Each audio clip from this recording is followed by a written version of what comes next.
ഇന്ന് വെണ്ടയ്ക്ക തോരൻ ഉണ്ടാക്കാം. അതിനായിട്ട് വെണ്ടയ്ക്ക കഴുകി വെള്ളം വാർന്നു പോകാൻ വെച്ചിരിക്കുകയാണ്. അതിനുശേഷം ചെറുതായിട്ട് കട്ട് ചെയ്തെടുത്തു. ഇനി ചുവട് കട്ടിയുള്ള ഒരു അലുമിനിയം ഉരുളി ചൂടാക്കുകയാണ്. സ്റ്റീൽ പാത്രങ്ങളേക്കാൾ നല്ലത് അലുമിനിയം പാത്രമാണ്. ഇനി വെണ്ടയ്ക്ക അതിലേക്ക് ഇടാം. അതിനുശേഷം ഒരു സ്പൂൺ വെച്ച് വെറുതെ ഒന്ന് ഇളക്കണം. എണ്ണയൊന്നും ഒഴിക്കാതെയല്ലേ ഇത് ചെയ്യുന്നത്, അപ്പോൾ അതിൻ്റെ സ്ലൈമിനെസ് കുറഞ്ഞു കിട്ടും.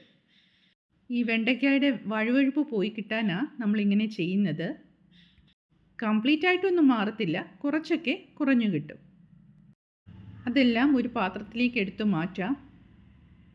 ബാക്കി കുക്കിംഗ് ഇതേ ഉരുളിയിൽ തന്നെ ചെയ്യാവുന്നതാണ്. ആവശ്യമായ വെളിച്ചെണ്ണയാണ് ഒഴിക്കുന്നത്. വെളിച്ചെണ്ണ ചൂടായി കഴിഞ്ഞ് കടുകിടാം. കടുക് മുഴുവൻ പൊട്ടണം. അതിനുശേഷം നല്ല ജീരകം ചേർക്കാം. ജീരകം മൂത്ത് കഴിഞ്ഞാൽ ചെറിയ ഉള്ളി സ്ലൈസ് ചെയ്തത് ചേർക്കാം. ചെറിയ ഉള്ളി ചെറിയ കളർ ചേഞ്ച് വരുന്നത് വരെ ഒന്ന് വഴറ്റണം. അതിനുശേഷം ഫ്ലെയിം കുറച്ച് വെച്ചിട്ട് മുളക് പൊടി മഞ്ഞൾപ്പൊടിയും ഇടാം. ഞാനിവിടെ കാശ്മീരി ചില്ലി പൗഡറാണ് ചേർത്തത്. പൊടികളുടെ റോ ടേസ്റ്റ് പോകുന്നത് വരെ ഒന്ന് ഇളക്കി കൊടുക്കാം. ഇനി വെണ്ടയ്ക്ക ഇടാം.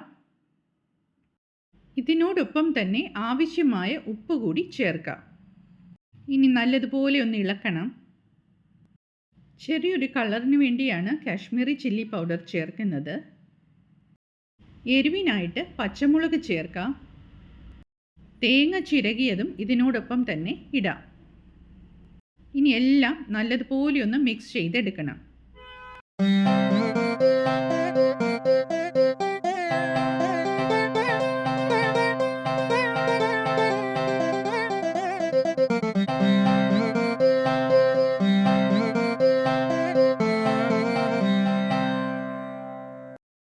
ഉപ്പൊക്കെ പാകത്തിനുണ്ടോയെന്ന് ഇടയ്ക്ക് ചെക്ക് ചെയ്യണം കേട്ടോ.